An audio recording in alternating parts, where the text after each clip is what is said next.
Good morning. Happy Thursday. Here with Lisa and Eric Pizik. So today we're talking about how to get in front of more people, your customers, your clients, ideal people that want to pay you monies to work with you. Do you have to do one of those stupid launches?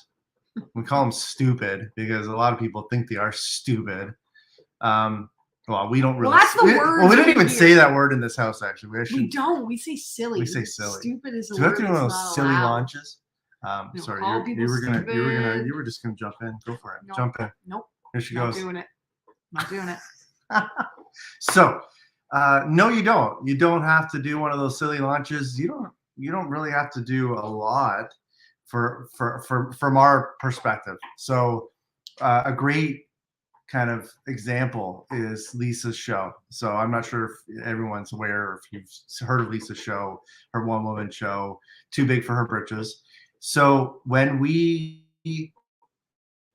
Lisa and I, when we look at it from a marketing perspective, the number one thing Lisa does is she's constantly talking about her show. I would say like, I don't want to say low key, but she's doing like silent nudges, right? She'll post like, oh, we're rehearsing today, no ask, no like, oh, tickets on sale today, nothing like that. Just like I'm practicing, I'm rehearsing, I'm doing this, I'm doing this.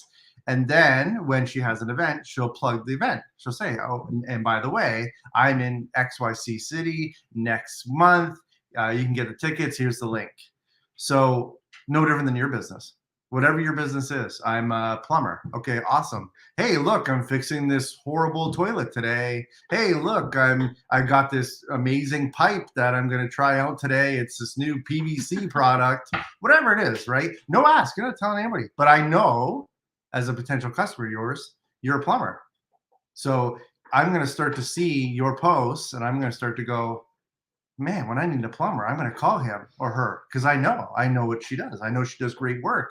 I remember the amazing, disastrous toilet project that they shared. They don't do that. I don't know how many of you guys, I've never seen a plumber posting that kind of stuff. Have you? No. I don't think I know any plumbers. I don't know. Maybe we have plumbers watching this right now. And they're going, oh my gosh. I can help you. We don't need a plumber on this moment. But So back to the premise of launches. Launches can work. They can be amazing.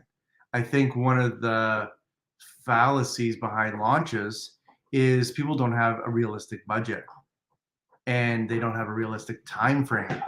You know, if you came to us and you said, hey, I want to launch this new product, I want to launch this new service, you know, we would tell you, I hope you have a minimum of 3 to 6 months runway.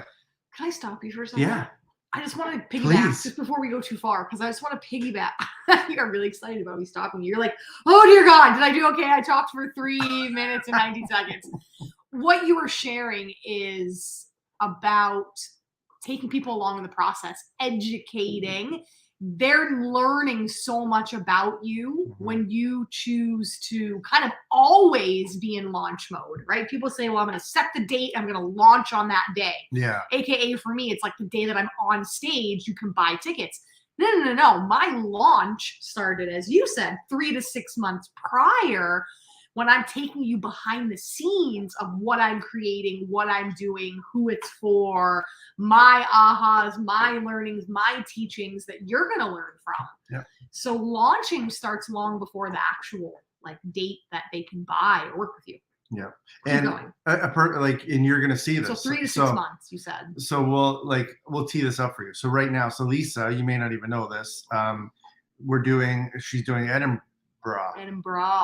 Not to be confused with Edinburgh. We had to look that up. How do you say that Scotland? Edinburgh. How do you say Edinburgh? Spelled Edinburgh. Edinburgh. Technically. Anyway. So Lisa's going to Edinburgh in August. For like a whole month. A huge festival, one of the biggest festivals in the world. Oh my God, there's like 100,000 people, 300,000 people that come there. It's unbelievable. Long story short, you'll see in the next 6 months what Lisa does with that. 7 months. And someone shared with me the Twitter. I'm like, I don't tweet. That's Twitter, the one platform. Twitter is They're like, Twitter is king when it comes to Edinburgh.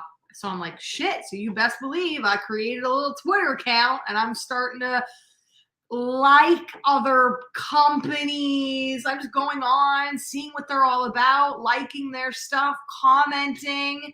I'm not saying, hey, I'm coming to do my show, buy some tickets. Hey, I'm coming, would love if you would support me. I'm giving before I ever ask in return. And I'm cultivating relationships. So yes, I'm starting that now. Sorry. No, don't be sorry. I just want to jump in. Okay, keep going. So you'll see what I'm going to do over the next. So just some other. 6 months. So I think the biggest thing that we want to kind of tell you about is you're not like, in our opinion, you're launching, but you're always launching. Yeah. Right. So it's never a one-hit wonder unless you're truly launching a program that you're going to run from X date to X date. Then you probably will do a proper launch, because yes, you're running up to it, like you said, like your event, no different, right? Lisa's going to run up to her event. A group coaching program that's something that starts on a certain date. Your focus shifts. Yeah, has to be. Yeah, like to get people in on that. People say to me recently, I know you do your show, but I was like completely unaware that you did you have a marketing agency. Yeah, a marketing company. Like, I don't know that you do anything else. I thought, wow, well, that's so and the show is born. Well, I thought that's so interesting that, because all I ever talk about is my show. So people know what you talk about. And and behind the scenes, if people knew how much money it costs to have a show like Lisa's. God, we have an agency. Believe me, they would, Long term, baby. Long term. Playing the long game. It's the dream. It's the dream. So I think that's what makes launches stupid, is that we don't prepare. Silly. I know we don't say stupid. You put stupid in the thing. We don't say stupid. That's what people would silly. Say. I think that's what makes launches so silly, is that we put all this pressure. Someone said, we watched this documentary called Losing Sight of Shore. It's on Apple, Amazon. It's about these women that set across the Pacific, where they go from San Francisco to Australia. I want to say. Yeah. In a boat for like 90 days. Pretty small boat. It is crazy. Like, you have to watch it. It's an amazing documentary. Laura, who was the captain, came on our best calls with Bo, our mentor. Sorry. No, go ahead. I have to look at And she said something really fascinating. She said, you have two plans. You have a get to the starting line plan, and then you have a get to the finish line plan. And I just thought that was so interesting, that when we think about that in our launch world or our marketing world, that's correct. You have a get to the launch date plan, and then you have a launch and move forward plan. Like, your start plan and your finish plan are different. And I don't think people plan for that, for lack of better words. They go, oh my God, I have so much stuff to do. You don't tell anybody about it along the way. And then all of a sudden it's like, cart's open and nobody buys. And you're like, well, that was silly. That didn't work. It didn't work because you didn't work it for a reasonable amount of time. So yeah, I think there's two different ways. You might have a launch date per se, but you're always in launch mode. You're always planning. You're always telling people about what you got going on. So yeah. The last thing for me is, to get in front of more people, you have to think of or utilize tools like this thing you're watching on right now. So this is called StreamYard. This right now, it's going live to my Facebook, Lisa's Facebook, our business Facebook, my LinkedIn, could be Lisa's LinkedIn, multi-purpose, Lisa's YouTube, and our business YouTube all at once. So when you think about how many people are watching that, that's just a tool that we pay for. It's not a crazy amount of money. But back to getting in front of people, right? This isn't we're not doing this for a week, a month, just hoping. This is us trying to get to know people, and so people can know us and be like, oh, hey. Trying to give value, yeah. Wow, I remember Lisa and Eric, right? Back to the plumber, right? I remember Lisa and Eric. They do this stuff.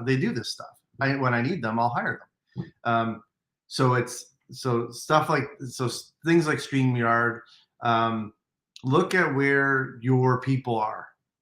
So we go through this a lot with ourselves and with our clients. Where are your people? If you can say, my people are these people, they live in Burlington, Ontario, They probably, they have at least $1 million income or $1 million home or whatever that is for you.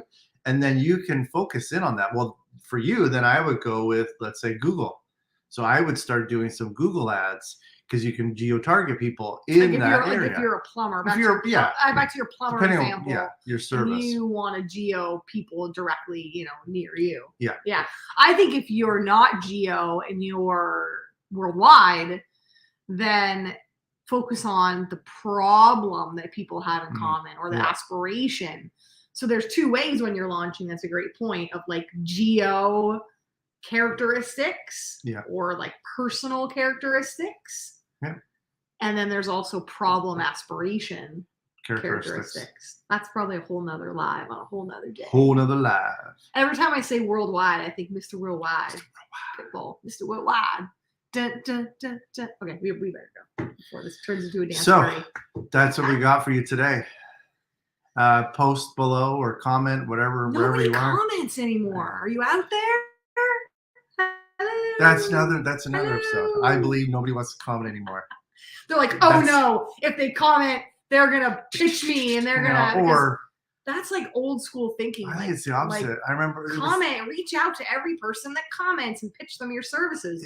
It's back to the Facebook so when Facebook would notify you when everyone commented on someone else's post. Then you turn into Facebook and you have 400 messages. It's like why people stop saying happy birthday to people.